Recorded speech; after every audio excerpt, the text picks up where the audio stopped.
आज Epstein files में इतने बड़े अपराधी के साथ देश के प्रधानमंत्री का नाम आना शर्मनाक है। इस पर पूरी भारतीय जनता पार्टी को जवाबदेही देनी होगी। कतर के प्रधानमंत्री के सलाहकार को अनिल अंबानी जी कहते हैं कि देखिए, जो देश के प्रधानमंत्री है भारत के, ये अमेरिका के राष्ट्रपति जी के इशारों पर जाकर के इजराइल में नाच रहे हैं। और कुछ दिन पहले नरेंद्र मोदी जी इजराइल भी गए थे, तो इस बात पर मोहर तो लग जाती है कि प्रधानमंत्री नरेंद्र मोदी जी कहीं ना कहीं लिप्त है इसमें, इसलिए उनका नाम आ रहा है। हमें जवाबदेही चाहिए कि क्यों इतने घटिया व्यक्ति के साथ इस देश के प्रधानमंत्री का नाम आना, जो बेटियों के शरीरों को नोच खाता है, लोगों से नोचवाता है, वो बेटियों के रेपिस्टों के साथ नरेंद्र मोदी जी देश के प्रधानमंत्री जी का नाम आना शर्मनाक है। जो राहुल गांधी जी को एलओपी को सदन में बोलने नहीं दिया गया, सेना अध्यक्ष की जो किताब इन्होंने छपने नहीं दी गई, अप्रकाशित जो किताब है, और कहते हैं कि किताबें छपने से मुद्दे पैदा होते हैं क्या? मुद्दे देश की जनता की हकीकत से पैदा होते हैं। और आज का मुद्दा यह है कि देश की सुरक्षा का सबसे बड़ा मुद्दा कि जब चीन जो है पूर्वी लद्दाख से भारत की तरफ बढ़ रहा था, उस वक्त इस देश का defence minister Rajnath Singh ji phone नहीं उठाते बहुत देर तक। जब फोन उठाते तो कुछ समय मांगते हैं, तुरंत कार्रवाई के लिए बार बार नरेंद्र मोदी जी उन्हें फोन करते रहे कि बताइए क्या करूं, लेकिन कोई फैसला नहीं ले पाए। होम मिनिस्ट्री, प्राइम मिनिस्ट्री पूरी फेल थी, और बाद में कह दिया गया कि आपको जो ठीक लगे आप फैसले लीजिए को जिक्र उसमें कर रहे हैं। तो ये तो साफ तौर पर तय है। और उस फाइल में ये भी कहा गया है, कतर के प्रधानमंत्री के सलाहकार को अनिल अंबानी जी कहते हैं कि देखिए, जो देश के प्रधानमंत्री है भारत के, ये अमेरिका के राष्ट्रपति जी के इशारों पर जाकर के इजराइल में नाच रहे हैं। और कुछ दिन पहले नरेंद्र मोदी जी इजराइल भी गए थे, तो इस बात पर मोहर तो लग जाती है कि प्रधानमंत्री नरेंद्र मोदी जी कहीं ना कहीं लिप्त है इसमें, इसलिए उनका नाम आ रहा है। हमें जवाबदेही चाहिए कि क्यों इतने घटिया व्यक्ति के साथ इस देश के प्रधानमंत्री का नाम आना, जो बेटियों के शरीरों को नोच खाता है, लोगों से नोचवाता है, वो बेटियों के रेपिस्टों के साथ नरेंद्र मोदी जी देश के प्रधानमंत्री जी का नाम आना शर्मनाक है। इस पर पूरी भारतीय जनता पार्टी को बयान देना चाहिए। पूरे देश से लोग इस वक्त जंतर मंतर पर आए हुए, हम लोग प्रोटेस्ट कर रहे हैं और हम लगातार मांग कर रहे हैं कि जवाब दें कि मोदी जी का नाम क्यों आया, अनिल अंबानी जी, नरेंद्र मोदी जी का क्या रिश्ता था एप्स्टीन के साथ, क्यों एप्स्टीन के मेल्स में नरेंद्र मोदी जी का नाम बार बार सामने आ रहा है। और रातों रात ट्रेड डील हो जाती है जब एप्स्टीन फाइल्स का जिक्र होता है। तो ये सबसे बड़ी बात है कि नरेंद्र मोदी जी, जो पहले अमेरिका हम पर टैरिफ ज्यादा लगा रहा था, अचानक से कम कर देता है, और उसकी घोषणा भी अमेरिका के राष्ट्रपति करते हैं। अब भारत की चीजें क्या अमेरिका के राष्ट्रपति घोषणा करेंगे भारत के बारे में? वो हमें बताएंगे कि हमारे भारत में क्या फैसले लिए जा रहे हैं। इस देश के प्रधानमंत्री कहीं ना कहीं इस चीज में लिप्त है। प्रधानमंत्री नारी सम्मान की बात करते हैं। नारी सम्मान तो देख लीजिए आप, नीट की छात्रा के साथ क्या हो रहा है। नारी सम्मान की बात करने वाले सदन में बैठ करके बयान देते हैं कि चुने हुए सांसद दांत काट लेंगे। अरे उन्हें देश के सांसद से सुरक्षा चाहिए। ऐसे प्रधानमंत्री, ऐसे गृह मंत्री, ऐसे डिफेंस मिनिस्टर को तो इस्तीफा दे देना चाहिए अपने पद से। अगर आप देश की महिलाओं से, सदन में चुनी हुई महिलाओं से सुरक्षित नहीं, तो आप किससे सुरक्षित रहेंगे? आपको अपने पद में रहने की कोई जरूरत नहीं है, क्योंकि आप सुरक्षा अपने देश की महिला, अपने सांसदों से सुरक्षा नहीं, खुद नहीं ले पा रहे, देश को कैसे सुरक्षित रखेंगे? और महिला सुरक्षा की बात तो ये लोग ना ही करें। महिलाओं को अभद्र भाषा का उपयोग करने वाले महिलाओं के लिए, महिलाओं के रेपिस्टों को भारतीय जनता पार्टी संरक्षण देती है, बचाती है। और भारतीय जनता पार्टी के कई नेता इसमें लगता है एप्स्टीन फाइल्स का खुलासा होता है, सबके नाम सामने आ जाएंगे। लेकिन इस तरीके से पीएम घेराव कर रही है, संसद चल रही है, तो ये सिक्योरिटी का मामला है ना? क्या सिक्योरिटी का मामला है? पीएम यहाँ बगल में इतने प्रोटेस्ट होते हैं नरेंद्र मोदी जी की, उनकी कैबिनेट के कान में सुनाई नहीं देता।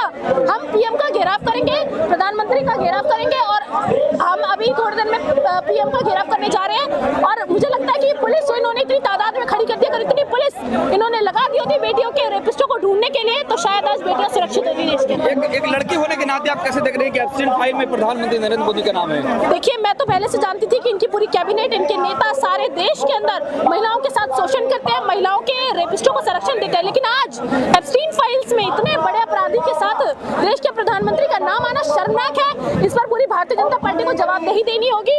और साथ ही साथ जो राहुल गांधी जी को एलओपी को सदन में बोलने नहीं दिया गया, सेना अध्यक्ष की जो किताब इन्होंने छपने नहीं दी गई, अप्रकाशित जो किताब है, और कहते हैं कि किताबें छपने से मुद्दे पैदा होते हैं क्या? मुद्दे देश की जनता की हकीकत से पैदा होते हैं। और आज का मुद्दा यह है कि देश की सुरक्षा का सबसे बड़ा मुद्दा कि जब चीन जो है पूर्वी लद्दाख से भारत की तरफ बढ़ रहा था, उस वक्त इस देश का defence minister Rajnath Singh ji phone नहीं उठाते बहुत देर तक। जब फोन उठाते तो कुछ समय मांगते हैं, तुरंत कार्रवाई के लिए बार बार नरेंद्र मोदी जी उन्हें फोन करते रहे कि बताइए क्या करूं, लेकिन कोई फैसला नहीं ले पाए। होम मिनिस्ट्री, प्राइम मिनिस्ट्री पूरी फेल थी, और बाद में कह दिया गया कि आपको जो ठीक लगे आप फैसले लीजिए। एक इंदिरा गांधी जी थी, फैसले लेती थी, टुकड़े करती थी, और तब बताती थी देश को कि ये करके आई हूं मैं। एक ये लोग हैं, ना ये फैसले ले सकते हैं, ना ये कोई बयान दे सकते हैं, ना देश की सुरक्षा के लिए कुछ कर सकते हैं। और चीन को लाल आंख दिखाने वाले आज कहां छुपे बैठे हैं? बताइए ना, चीन घुस रहा था तब क्या कर रहे थे आप लोग? क्यों फैसले नहीं ले पाए? कहां गई आपकी सुरक्षा की जिम्मेदारी?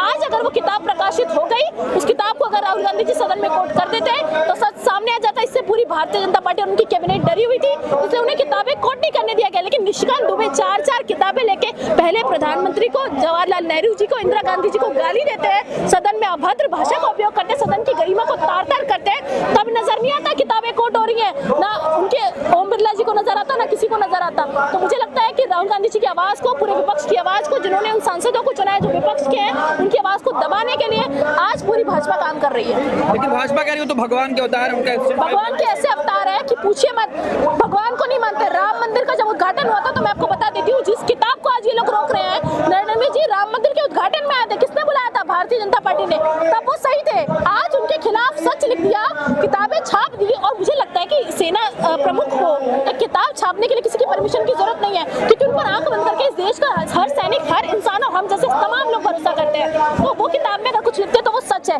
आज राम मंदिर में तो उनको बुला लिया था, आज जब वो सच बताने लग गए तो आप कह रहे हैं कि कोर्ट जाइए, कुछ किताबों में गड़बड़ी थी इसलिए हमने छापी नहीं।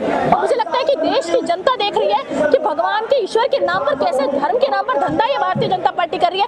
वो व्यक्ति क्या ईश्वर का मान सम्मान रखेगा जो व्यक्ति हनुमान जी को पतंग में बना करके उड़ा देता है? ऐसे व्यक्ति से क्या अपेक्षाएं की जा सकती है? जो हमारे हनुमान जी की मर्यादा नहीं रख सकता, उस व्यक्ति से कोई अपेक्षा नहीं की जा सकती। वो धर्म का क्या, वो किसी का ठेकेदार नहीं है। मतलबी लोग सत्ता की कुर्सी पर बैठे हैं पैसों के लिए। तो प्रधानमंत्री से इस्तीफे की मांग करेंगी? बिल्कुल, मैं चाहती हूँ कि नरेंद्र मोदी जी और उनकी पूरी कैबिनेट इस्तीफा दे दे, क्योंकि जब आप सदन में सुरक्षित रह नहीं सकते, सीमा पे सुरक्षा दे नहीं सकते, तो आपको कोई अधिकार नहीं अपने पद पर कार्यरत रहने का। राहुल गांधी का हाँ जी, राहुल गांधी का FIR दर्ज। अरे राहुल जिस तरीके से नरावनी की किताब दिखाए थे, FIR करने की बात की जा रही है। आप राहुल गांधी जी के खिलाफ FIR करिए, विपक्ष को जेल में डालिए, ED भेजिए, CBI भेजिए, जो मर्जी करिए। वो एक ऐसे नेता है जो सड़क से संसद तक लड़ते रहेंगे जनता के हितों के लिए, और कहते हैं ना, संघर्षों के साए में एक सफल जवानी पलती है, और जिस ओर जवानी चलती है उस ओर जमाना चलता है। और राहुल गांधी जी तो वो नेता है जो जनता की बात करते हैं और जनता के मुद्दों को उठाते हैं। आप FIR करिए, जो मर्जी करिए, सच सामने आकर रहेगा। एप्स्टीन फाइल्स का भी सच सामने आएगा, उस किताब का भी सच सामने आएगा, तब जनता तय करेगी कि कौन प्रधानमंत्री है देश का। अरे डरे नहीं होते तो रातों रात टैरिफ कम कैसे हो जाता, रातों रात डील कैसे हो जाती, और उसका खुलासा अमेरिका के राष्ट्रपति कैसे करते हैं? नरेंद्र मोदी जी और उनकी पूरी कैबिनेट थर-थर कांप रही है, इसलिए इस पर बयान नहीं देती। अगर हिम्मत है तो बोलने देते ना राहुल गांधी जी को सदन में। आप प्रकाशित ही तो किताब थी, लिखा तो सच था, अब किताब थोड़ी दे करेगी। शेर डरता नहीं है, 56 इंच की छाती सिकड़ी हुई, चीन को लाल आंख दिखाने वाले। अगर तुम्हें डर नहीं था तो तुम क्या कर रहे थे? जब लद्दाख के रास्ते घुसने की कोशिश कर रहा था चीन हमारी तरफ, तब तुम क्यों चुपचाप बैठे हुए थे? क्यों सेना पर सब कुछ छोड़ दिया था? सेना को आपने अधिकार नहीं दिया था, सेना को आपने अकेला छोड़ दिया था, इस देश को आपने अकेला छोड़ दिया।